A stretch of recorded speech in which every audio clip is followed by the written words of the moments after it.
We invite you to that table. An advocate is a very important person. An advocate is somebody you pursue and you nurture. An advocate is almost, you deal with an advocate almost like it's your girlfriend. You take care of an advocate and you use an advocate very sparingly. That's your trump card. You only call that advocate when you need that advocate. You call a whole lot of people. My advocate is like a WMD. When I call him, he know, Mackie, what's up? I have an alternative energy company where we convert waste streams to alternative fuels. We take waste sugar, waste alcohol, waste pharmaceutical products, waste candy products, anything with sugar and alcohol, and then we make ethanol. We take waste corn oil, we take waste biodiesel, and we convert to biodiesel. Recently, we was awarded a multi-million-dollar grant from the Department of Energy. We've been fighting with the Department of Energy for 7 months, trying to get our money. And at the end of the day, they were happy until they realized who we were. When we walked into the meeting, they're like, we're giving these two young brothers this money? And ever since then, we've been battling. So last week, I had to call one of my advocates. And on June 20, we're going to be at the Department of Energy National Renewable Laboratories in Golden, Colorado. And it's going to go down. People, I think I'm going to get hit by lightning. All right. I just think I'm going to get hit by lightning. Check me out, check my Facebook out on Twitter.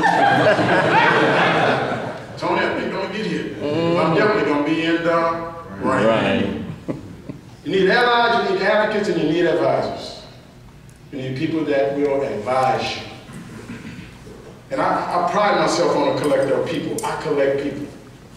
Especially men, I collect men. I see a quality in a man that I like. I collect that man for that reason. And I go to that man, and I call that man, I write that man into the cause, such that I can try to get that information out of them. I offer myself to them as a humble servant. What can I do for you? And at the end of the day, when you call them, they're going to want to know what can they do for you. Your generation is one that's so used to taking and taking and taking and taking. Without realizing that you live in a world that's built on giving and giving and giving and giving. The more you give in this world, the more you're going to receive. And a lot of people don't understand that.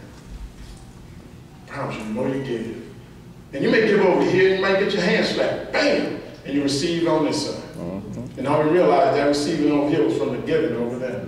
Because some people, they're not as mature as you are. And they didn't realize they took your giving for, weakness. And they violated you. But the universe has a way of taking care of you. Spend some on this side. Advocates, allies, advisors. And I categorize my network, and I put people in those different regions, in those different areas. There's some people I know not to call. If I'm having relationship issues, there's some people I know not to call. All right. One of my uncles, he's an advisor except for on relationships. And I'm telling him, he just busts out laughing like, yeah, you're right, boy, I guess I have failed. I don't need your advice, homie. That ain't work out for you. Learning, performance, and relationship. Collegiate, we have to focus on this thing called relationships. And before I sit down, I want to tell you this. If real estate, in real estate they tell you that the mantra for real estate, to be successful in real estate is based on 3 things: location, location, location. To be successful in any relationship is based on 3 things: communication, communication, communication. In a relationship, when communication fails, abnormality sets in. I'll say that again. When communication fails, abnormality sets in. And if you've been in a relationship before, you know, you look up on Facebook and Gina changed her status. Wait a minute, he ain't called me in 3 days, guess what? There's some abnormality there. So you got to keep the communication lines open. And sometimes in your network, when you're dealing with your advocates, your advisors, and the allies, you know what? Sometimes you got to reach out to them.